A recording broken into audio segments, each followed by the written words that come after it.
Sentry हमें जल्दी देखने को मिलने वाला है एमसीयू में, लेकिन इसके बारे में हम कितना ही जानते हैं। आज इस वीडियो में इसकी पूरी कुंडली खोल के अपन देखने वाले हैं। ये मार्वल का सुपरमैन क्या कर सकता है, क्या नहीं है, क्या चाहता है, कहाँ से आया है, कहाँ को जाएगा, सब कुछ सेंट्री के बारे में जानेंगे। इसके आगे क्या होगा, इसका पीछे क्या था, सब कुछ इसको लेकर डिस्कस करने वाले हैं आज अपन इस वीडियो में। तो जो लोग सेंट्री को लेकर एक्साइटेड है उनको ये वीडियो भेज देना और वीडियो पूरा देखना। थंडरबोल्ट्स में हमें देखने को मिलने वाला है। तो चलिए वीडियो में आगे बढ़ते हैं, लेकिन आगे बढ़ने से पहले अगर वीडियो पसंद आए तो वीडियो को लाइक कर देना, शेयर कर देना ये वीडियो अपने मार्वल के फैन दोस्तों के साथ। तो चलिए वीडियो में आगे बढ़ते हैं। तो देखो, सेंट्री जो है ना, एक आम इंसान ही था, पहले भी बिल्कुल अपने स्टीव रॉजर्स जैसा ही था। इनफैक्ट इसकी कहानी भी लगभग स्टीव रॉजर्स जैसी ही थी। जैसे उन्हें एक सुपर सोल्जर सीरम से पावर्स मिली, इसे भी लगभग उसी से ही मिली है, लेकिन एक कैच है। तो होता क्या है कि गवर्नमेंट जो है कैप्टन अमेरिका के लिए यूज की गई सुपर सोल्जर सीरम बनाने में लगी हुई थी, लेकिन इसमें उन्होंने एक ट्विस्ट डाल दिया, और वो ये था कि इस सीरम को इस बार और भी ज्यादा मॉडिफाई किया जाए, क्योंकि सुपर सोल्जर तो बन गया, लेकिन अब क्या और भी देशों को ये चाहिए। तो और भी देश अमेरिकन गवर्नमेंट के साथ मिलकर बनाने में लग गए सुपर से भी ऊपर वाली सीरम, और इसी से शुरुआत हुई प्रोजेक्ट सेंट्री की। लेकिन आगे चल के ये प्रोजेक्ट सक्सेसफुल नहीं हुआ, तो गवर्नमेंट ने इसे बंद कर दिया और अपने काम के सैंपल प्राइवेट कंपनीज में बांट दिए। इससे हुआ क्या कि कंपनीज जो थी वो सब अपनी अपनी रिसर्च में लग गई, अपने अपने लेवल पे सुपर सोल्जर सीरम को और भी ज्यादा मॉडिफाई करने में। इसलिए हमें अलग अलग टाइप के सुपर सोल्जर या फिर कहीं के म्यूटेंट्स देखने को मिलते हैं आज के टाइम पे एमसीयू में। ये उन्हीं अलग अलग कंपनीज के सीरम का असर है। तो ऐसे कंपनीज के पास जब ये सीरम पहुंचा तो ये लोग अपने अपने लैब में ले जाके इसको टेस्ट करने लग गए। तो इसके बाद किसी एक रैंडम लैब में ये सुपर सोल्जर सीरम अपने मॉडिफिकेशन के बाद रखा हुआ था। मतलब जिस कंपनी का वो था उसके लैब में ये सीरम रखा हुआ था, और उस लैब में उस वक्त आया रॉबर्ट रेनॉल्ड्स या कहें कि बॉब रेनॉल्ड्स, इसके दोनों ही नाम है, और ये गंजेड़ी है, मतलब था सेंट्री बनने से पहले। तो ये लैब में घुसा इस आस में कि इसको यहाँ से कोई नशा करने की चीज़ मिल जाए, लेकिन इसको यहाँ ऐसा कुछ भी नहीं मिलता। लेकिन इसको यहाँ पर एक टेस्ट ट्यूब में रखी हुई एक सीरम मिल जाती है, जिसके ऊपर उस लैब के प्रोफेसर रिसर्च कर रहे थे, उसको अपने हिसाब से मॉडिफाई कर रहे थे। तो बॉब जो है बिना सोचे समझे वो सीरम टेस्ट ट्यूब से पी लेता है, ये सोच के कि उसे कोई नशा होगा, लेकिन उसे क्या पता था कि उसकी लाइफ इसके बाद बदलने वाली है। इस सीरम को पीने के बाद उसमें बहुत ज्यादा पावर्स आ जाती है। कॉमिक्स में से मिलियन एक्सप्लोडिंग सन्स की पावर्स का दर्जा दिया गया है, तो अब आप अंदाजा लगा लो कि बॉब कितना तगड़ा है। ये सीरम स्टीव रॉजर की सीरम से कहीं ज्यादा पावरफुल था, और इसके बाद रॉबर्ट उन सभी से बदला लेता है जिन्होंने उसकी जिंदगी झंड कर रखी थी।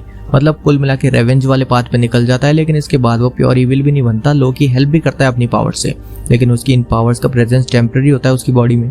उसे बार बार ये सीरम लेनी पड़ती थी अपनी पावर्स बरकरार रखने के लिए, और हर बार ज्यादा लेनी पड़ती थी, और ये सीरम उसका एडिक्शन बन चुकी थी। लोगों की मदद करना एक एडिक्शन बन चुका था इसके लिए, तो इसलिए ये उस सीरम को बार बार लेता था।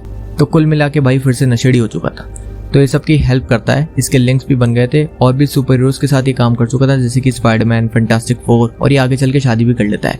लेकिन इसकी बीवी इसकी सीरम की बीमारी से तंग आ चुकी थी। इसके बाद वॉइड आता है, ये सेंट्री की जिंदगी में शनि बन के आता है एक तरीके से, एक डार्क कलर का मॉन्स्टर जो कि दिमाग का दही कर देता है सभी के सभी हीरोज का। सभी इससे हार चुके थे इंक्लूडिंग सेंट्री। पूरे शहर में लाखों लोगों को मार देता है। लेकिन अब आगे चल के कहानी में एक ट्विस्ट आने वाला था, और वो ट्विस्ट ये था कि सेंट्री ही वो मॉन्स्टर था जिसका नाम वॉइड था। मतलब कि सेंट्री की स्प्लिट पर्सनैलिटी का नाम है वॉइड, जो कि अब बन गई थी उस सीरम के ओवरडोज से, और ये दोनों को एग्जिस्ट करते हैं एक ही बॉडी में। कई बार तो वॉइड एक फिजिकल फॉर्म भी ले लेता है सेंट्री पे हावी होके। तो ये इलाज के लिए डॉक्टर के पास जाता है, कोई आम डॉक्टर के पास नहीं बल्कि डॉक्टर स्ट्रेंज के पास, और उन्होंने कहा कि इसको रोकना है तो बॉब को भी रोकना होगा, मतलब कि सेंट्री को। इसके बाद बॉब की याददाश्त उड़ा दी जाती है रीड रिचर्ड्स द्वारा। इसके बाद बॉब एक नॉर्मल लाइफ जीता है, लेकिन ये दिक्कत थोड़े टाइम बाद वापस आती है। रॉबर्ट एक बार रात को नींद से उठ जाता है अचानक से बुरे सपने के कारण, और बाहर जाता है कमरे से और एक बुक उठाता है, ध्यान भटकाने के लिए खोलता है उस बुक को, लेकिन उस बुक में वही सीरम होती है। तो फिर बस होना क्या था, बकरे की अम्मा कब तक खैर मनाएगी। इसके बाद बॉब वो सीरम पी लेता है, और इसके बाद वॉइड भी आता है और सेंट्री भी। इसके बाद सेंट्री अपने टावर पे जाता है, सबको बताता है कि मैं आ गया हूँ, और वॉइड भी वापस आ गया है, लेकिन सबकी मेमोरी वाइप्ड आउट थी।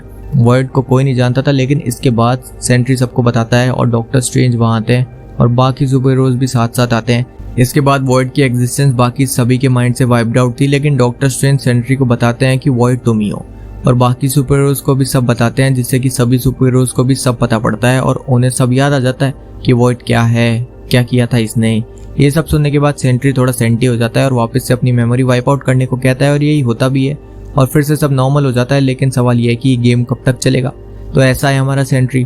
तो ओवरऑल ये थी सेंट्री की ओरिजिन।